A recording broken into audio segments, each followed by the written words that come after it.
ರಾಜ್ಯದಲ್ಲಿ ಸೊರಗಿರುವಂತಹ ಆಮ್ ಆದ್ಮಿ ಪಕ್ಷಕ್ಕೆ ಮರುಜೀವ ಬಂದಿದೆ. ಬೆಂಗಳೂರಿನಲ್ಲಿ ಆಕ್ಟಿವ್ ಆಗ್ತಾ ಇದೆ ರಾಜ್ಯ ಎಎಪಿ.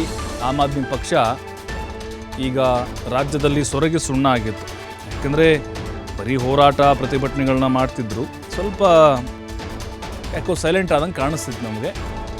ಈಗ ಮತ್ತೆ ಪುಟಿದೇಳ್ತಾ ಇದ್ದಾರೆ ಆಮ್ ಆದ್ಮಿ ಪಕ್ಷದ ಕಾರ್ಯಕರ್ತರು. ಸದ್ದಿಲ್ಲದೆ ಜನರನ್ನು ಸೆಳೆಯೋಕೆ ಮಹಾ ಪ್ಲ್ಯಾನನ್ನು ಈಗ ನಡೆಸಿದ್ದಾರೆ. ಬೆಂಗಳೂರು ಜನರ ಸಮಸ್ಯೆಗಳ ಬಗ್ಗೆ ಗಮನ ಹರಿಸ್ತಾ ಇದೆ ಆಮ್ ಆದ್ಮಿ ಪಾರ್ಟಿ. ಆ ಸಮಸ್ಯೆಗಳ ಹೋರಾಟದ ಮೂಲಕವೇ ಜನರನ್ನು ಸೆಳೆಯುವಂಥ ಉದ್ದೇಶ ಇದು. ಇಂದು ಮುಖ್ಯಮಂತ್ರಿ ಚಂದ್ರು ನೇತೃತ್ವದಲ್ಲಿ, ರಾಜ್ಯಾಧ್ಯಕ್ಷರು ಅವರ ನೇತೃತ್ವದಲ್ಲಿ ಪ್ರತಿಭಟನೆ ನಡೆಯುತ್ತೆ. ತ್ಯಾಜ್ಯ ವಿಲೇವಾರಿ, ಕೆರೆಗಳ ಅಭಿವೃದ್ಧಿ ವಿಚಾರ ಇಟ್ಕೊಂಡು ಹೋರಾಟವನ್ನು ಮಾಡಲಿದ್ದಾರೆ. ಇನ್ನು ಹೇರೋಹಳ್ಳಿ ಕೆರೆ ಸಮಸ್ಯೆ ಪರಿಹಾರಕ್ಕೆ ಸರ್ಕಾರದ ಮೇಲೆ ಒತ್ತಡ ಹಾಕಲಿದ್ದಾರೆ. ಆ ಕೆರೆಯನ್ನು ಉಳಿಸಿ ಅಭಿವೃದ್ಧಿಪಡಿಸಿ ಅಂತ ಘೋಷವಾಕ್ಯ ಕೂಡ ಈಗ ರೆಡಿ ಮಾಡ್ಕೊಂಡಿದ್ದಾರೆ.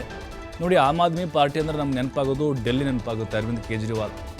ಅದು ಬಿಟ್ಟರೆ ಪಂಜಾಬು, ಜೊತೆಗೆ ಗೋವಾ, ಉತ್ತರ ಪ್ರದೇಶದ ಕೆಲವೊಂದು ಉತ್ತರ ಭಾರತದ ಕೆಲವೊಂದು ರಾಜ್ಯಗಳಷ್ಟೇ. ಕರ್ನಾಟಕದಲ್ಲಿ ಹೇಳಿಕೊಳ್ಳುವಂತಹ ಅಸ್ತಿತ್ವ ಅವರದ್ದಿಲ್ಲ. ಬೆಂಗಳೂರಿನಲ್ಲಿ ಅಲ್ಪ ಸ್ವಲ್ಪ ಆಗಾಗ ವಿಭಿನ್ನವಾದಂಥ ಪ್ರತಿಭಟನೆಗಳನ್ನು ಮಾಡಿ ಗಮನವನ್ನು ಸೆಳೀತಾ ಇರ್ತಾರೆ. ಬಟ್ ಈಗ ಮತ್ತೆ ಆ್ಯಕ್ಟಿವ್ ಆಗ್ತಾ ಇದ್ದಾರೆ. ಅಂದರೆ ಬೆಂಗಳೂರನ್ನ ಫೋಕಸ್ ಮಾಡೋದಿಲ್ಲ. BBMP ವ್ಯಾಪ್ತಿಯಲ್ಲಿ ಏನೆಲ್ಲ ಸಮಸ್ಯೆಗಳಿದಾವೋ, ಕಸ ತ್ಯಾಜ್ಯ ವಿಲೇವಾರಿ ಇರ್ಬೋದು, ಜೊತೆಗೆ ಕುಡಿಯೋ ನೀರು ಇರ್ಬೋದು, ಕೆರೆಗಳ ಜೀರ್ಣೋದ್ಧಾರ ಇರ್ಬೋದು, ಈ ಎಲ್ಲ ಸಮಸ್ಯೆಗಳನ್ನ ಇಟ್ಕೊಂಡು ಸರ್ಕಾರದ ವಿರುದ್ಧ ಹೋರಾಟ ಮಾಡಲಿಕ್ಕೆ, ಜನರನ್ನು ತಮ್ಮತ್ತ ಸೆಳೆಯೋದಕ್ಕೆ ಪ್ಲ್ಯಾನನ್ನು ಮಾಡಿದ್ದಾರೆ. ರಾಜ್ಯಾಧ್ಯಕ್ಷ ಮುಖ್ಯಮಂತ್ರಿ ಚಂದ್ರು ಅವರು ಕೂಡ ಈಗ ಆ್ಯಕ್ಟಿವ್ ಆಗೋದಂಗೆ ಕಾಣಿಸ್ತಾ ಇದೆ. ಮತ್ತಷ್ಟು ಮಾಹಿತಿ ಶಿವಕುಮಾರ್ ನೀಡ್ತಾರೆ. ಶಿವಕುಮಾರ್, ಈಗ ಬಹಳ ದಿನಗಳಾಯಿತು ಆಮ್ ಆದ್ಮಿ ಪಾರ್ಟಿ ವಿಭಿನ್ನವಾದಂಥ ಪ್ರತಿಭಟನೆ ನೋಡ್ತಾ ಇದ್ವಿ ನಾವು, ಕಾಣಿಸ್ತಿರ್ಲಿಲ್ಲ, ಯಾಕೋ ಸೈಲೆಂಟ್ ಆಗಿಬಿಟ್ಟಿದ್ರು. ಈಗ ಮತ್ತೆ ಪುಟ್ಟಿದೇಳ್ತಾ ಇದ್ದಾರೆ. ಅಂದರೆ ಮೇನ್ ಬೆಂಗಳೂರನ್ನೇ ಫೋಕಸ್ ಮಾಡ್ತಾ ಇದ್ದಾರಾ? ಈಗ BBMP ಚುನಾವಣೆ ಇನ್ನೇನು ಹತ್ತಿರ ಬರುತ್ತೆ ಅನ್ನುವಂಥ ನಿಟ್ಟಿನಲ್ಲಿ ಯಾವ ತಯಾರಿ ಮಾಡ್ಕೊಳ್ತಿದ್ದಾರೆ ಅಂತ? ಖಂಡಿತ ಪ್ರಭು, ಕಳೆದ 3-4 ವರ್ಷಗಳಿಂದ ರಾಜ್ಯ AAP ಎಲ್ಲೋ ಒಂದು ಕಡೆ ಸೈಲೆಂಟ್ ಆಗಿತ್ತು. ಯಾಕಂದ್ರೆ ಮೊದಲಿಗೆ ಬೆಂಗಳೂರಿನಲ್ಲಿ ಸ್ವಲ್ಪ ಮಟ್ಟಿಗೆ ಕದರನ್ನ ತೋರಿಸಿತ್ತು. ಬೇರೆ ರಾಜಕೀಯ ಪಕ್ಷಗಳ ಜೊತೆ AAP ಪಕ್ಷ ಕೂಡ ಬೆಂಗಳೂರಿನಲ್ಲಿ ತಳ ಊರಬಹುದು ಅನ್ನುವಂತಹ ಲಕ್ಷಣಗಳು ಆ ಸಂದರ್ಭದಲ್ಲಿ ಗೋಚರಿಸಿದ್ವು. ಆದ್ರೆ ಇತ್ತೀಚೆಗೆ AAP ಪಕ್ಷದ ಕಾರ್ಯಕರ್ತರು, ಮುಖಂಡರುಗಳಿರ್ಬೋದು, ಅಷ್ಟಾಗಿ ಹೆಚ್ಚು ಪ್ರವರ್ಧಮಾನಕ್ಕೆ ಬರ್ತಾ ಇರಲಿಲ್ಲ.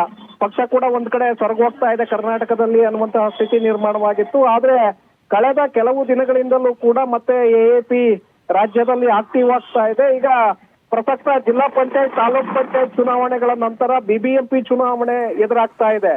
ಸೊ ಆ ಕಾರಣಕ್ಕೆ BBMP ವ್ಯಾಪ್ತಿಯಲ್ಲಿ ಚುನಾವಣೆಯನ್ನ ಗಮನದಲ್ಲಿಟ್ಕೊಂಡೆ ಮತ್ತಷ್ಟು ಆಕ್ಟಿವ್ ಆಗುವಂತ ಒಂದು ಪ್ರಯತ್ನಕ್ಕೆ ಮುಖ್ಯಮಂತ್ರಿ ಚಂದ್ರು ಅವರು ಚಾಲನೆಯನ್ನ ಕೊಟ್ಟಿದ್ದಾರೆ. ಹಾಗಾಗಿ ಬೆಂಗಳೂರಿನ ಸಮಸ್ಯೆಗಳ ಬಗ್ಗೆ, ನಾಗರಿಕರ ಸಮಸ್ಯೆಗಳು, ಹಾಗೆ ಕೆರೆಗಳ ಅಭಿವೃದ್ಧಿ ಮತ್ತೆ ಕೆರೆಗಳ ಸಮಸ್ಯೆಗಳನ್ನ ಮುಂದಿಟ್ಕೊಂಡು ಈಗ ಜನರನ್ನ ಸೆಳೆಯುವಂತ ಒಂದು ಪ್ರಯತ್ನಕ್ಕೆ AAP ನಾಯಕರು ಮುಂದಾಗಿದ್ದಾರೆ. ಹಾಗಾಗಿ ಇವತ್ತು ಕೂಡ ಈಗಾಗಲೇ ಕಳೆದ ಹಲವು ದಿನಗಳಿಂದಲೂ ಕೂಡ ಬೆಂಗಳೂರಿನ ಸುತ್ತಮುತ್ತ ಇರುವಂತಹ ಕೆರೆಗಳ ಅಭಿವೃದ್ಧಿ ವಿಚಾರದಲ್ಲಿ ಈಗಾಗಲೇ ಹೋರಾಟಗಳನ್ನ ರೂಪಿಸ್ತಾ ಇದ್ದಾರೆ. ಮತ್ತೊಂದು ಕಡೆ ಕೆರೆಗಳಲ್ಲಿ ಇರುವಂತಹ ಸಮಸ್ಯೆಗಳು, ಒತ್ತುವರಿ, ಇದರ ಬಗ್ಗೆ ಕೂಡ ಸರ್ಕಾರದ ಗಮನ ಸೆಳೆಯುವಂತ ಒಂದು ಪ್ರಯತ್ನವನ್ನ AAP ಕಾರ್ಯಕರ್ತರು ಮಾಡ್ತಾ ಇದ್ದಾರೆ. ಆದ್ರೆ ಅಷ್ಟರ ಮಟ್ಟಿಗೆ ವರ್ಕೌಟ್ ಆಗಿರಲಿಲ್ಲ. ಈಗ ಮುಖ್ಯಮಂತ್ರಿ ಚಂದ್ರು ಅವರೇ ಕಣಕ್ಕಿಳಿದಿರೋದ್ರಿಂದ ಇವತ್ತು ಕೂಡ ಹೇರೋಹಳ್ಳಿ ಕೆರೆಯನ್ನ ಅಭಿವೃದ್ಧಿ ಪಡಿಸಬೇಕು, ಕೆರೆ ಒತ್ತುವರಿಯನ್ನ ತೆರವು ಮಾಡಬೇಕು ಅನ್ನುವಂತ ನಿಟ್ಟಿನಲ್ಲಿ ಪ್ರತಿಭಟನೆಗಳನ್ನ ಆಯೋಜನೆ ಮಾಡಲಾಗಿದೆ. ಪ್ರಭು, ಥ್ಯಾಂಕ್ ಯು ಶಿವಕುಮಾರ್ ಮಾಹಿತಿಗಾಗಿ.